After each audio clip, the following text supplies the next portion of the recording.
ಇನ್ನು ಇದೆಲ್ಲದರ ನಡುವೆ ನೆರೆ ಯುದ್ಧ ಶುರುವಾಗಿದೆ. ಪರಿಹಾರ ಪಾಲಿಟಿಕ್ಸ್ ಈಗ ಶುರುವಾಗಿದೆ. ಯಾಕಂದರೆ ಮುಖ್ಯಮಂತ್ರಿಗಳು ಹೋಗಿದ್ದು ನಿಜ, ಬೇರೆ ಬೇರೆ ಕಡೆಗೆ ತಿರುಗಾಡಿದ್ದು ನಿಜ. ಜೊತೆಗೆ ಈ ನಷ್ಟದ ಪ್ರಮಾಣ ಏನು ಅನ್ನೋದನ್ನು ಮುಖ್ಯಮಂತ್ರಿಗಳೇ ಹೇಳಿದ್ದಾರೆ.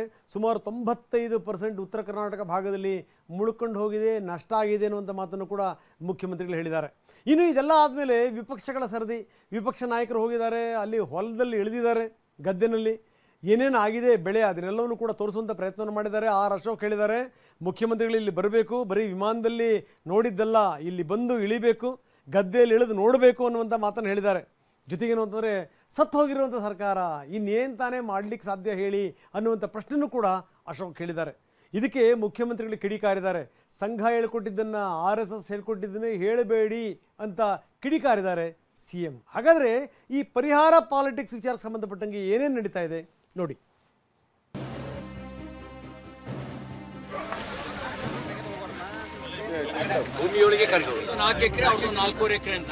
ಸಿದ್ದರಾಮಯ್ಯನವರು ಇಲ್ಲಿ ಬಂದು ಈ ನೀರಲ್ಲಿ ನಿಂತರೆ ಅವ್ರಿಗೆ ಕಷ್ಟ.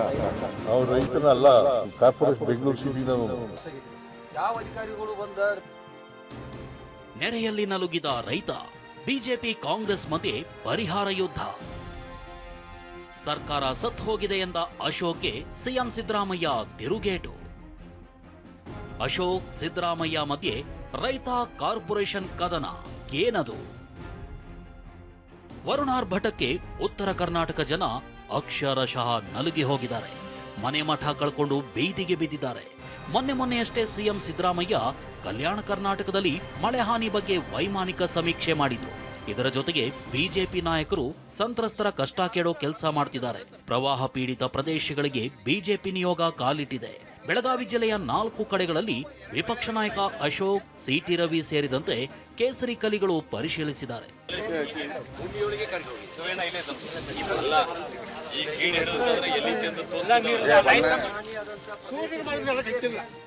ರೈತರ ಅಳಲು ಕೇಳಿಸಿಕೊಂಡ ಬಿಜೆಪಿ ನಾಯಕರು ರಾಜ್ಯ ಸರ್ಕಾರದ ವಿರುದ್ಧ ಮುಗಿಬಿದ್ದಿದ್ದಾರೆ.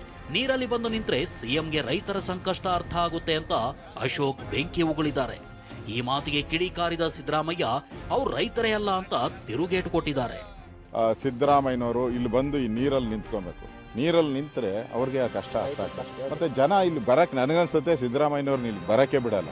ದಾರಿ ಇದ್ದಕ್ಕೂ ಅವ್ರಿಗೆ ಗೆರವಾಗ್ತಾರೆ. ಅವ್ರ ರೈತ ಸಮಸ್ಯೆಗಳೇ ಗೊತ್ತಿಲ್ಲ ಅವ್ರಿಗೆ. ಅವ್ರ ರೈತನಲ್ಲ, ಕಾರ್ಪೊರೇಷನ್ ಬೆಂಗಳೂರು ಸಿಟಿನ. ಇಷ್ಟೇ ಅಲ್ಲ, ರಾಜ್ಯ ಸರ್ಕಾರ ಸತ್ತು ಹೋಗಿದೆ ಅಂತ ಆಕ್ರೋಶ ಹೊರಹಾಕಿದ್ದಾರೆ.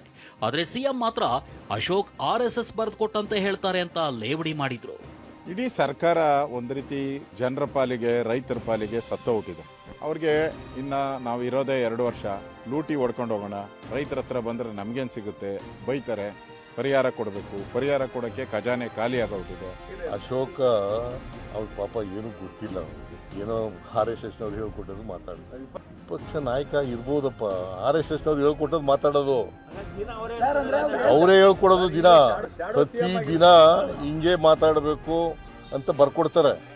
ಇನ್ನು ಬಿಜೆಪಿ MLC ಸಿಟಿ ರವಿ ಕೂಡ ರೈತರು ಸಂಕಷ್ಟದಲ್ಲಿದ್ದಾರೆ ಅಂತ ಸರ್ಕಾರವನ್ನ ತಿವಿಯೋ ಕೆಲಸ ಮಾಡಿದ್ದಾರೆ. ಸಚಿವ MB ಪಾಟೀಲ್ ದೆಹಲಿಗೆ ಹೋಗ್ಲಿ ಅಂತ ಸವಾಲು ಹಾಕಿದ್ದಾರೆ. ಜನ ನಿಮ್ಗೆ ಅಧಿಕಾರ ಕೊಟ್ಟಿದ್ದಾರೆ, ನೀವು ರೈತರ ಸಂಕಷ್ಟಕ್ಕೆ, ಜನರ ಸಂಕಷ್ಟಕ್ಕೆ ಸ್ಪಂದಿಸಿ, ಅವರ ಕಷ್ಟದ ನೆರವಿಗೆ ಬನ್ನಿ. ಆ ಕಡೆ ಹೋಗ್ಲಿ, ಅವ್ರು ಡೆಲ್ಲಿಗೆ ಹೋಗ್ಲಿ. ಅವ್ರು ಡೆಲ್ಲಿಗೆ ಹೋಗುವಂತ ತಾಕತ್ತೂ ಇಲ್ಲ, ಆ ಧೈರ್ಯನೂ ಇಲ್ಲ. ಹೆದರ್ಕೋತಾರೆ, ಡೆಲ್ಲಿಗೆ ಹೋದ್ರೆ ಏನಾಗಿತ್ತಪ್ಪ, ನಮ್ಗೆ ಏನು ಬೈದ್ ಕಳಿಸ್ತಾರ ಅಂತ ಹೇಳಿ ಇಲ್ಲೇ ಸುಮ್ಮನೆ ಸುತ್ತಾಡುದು.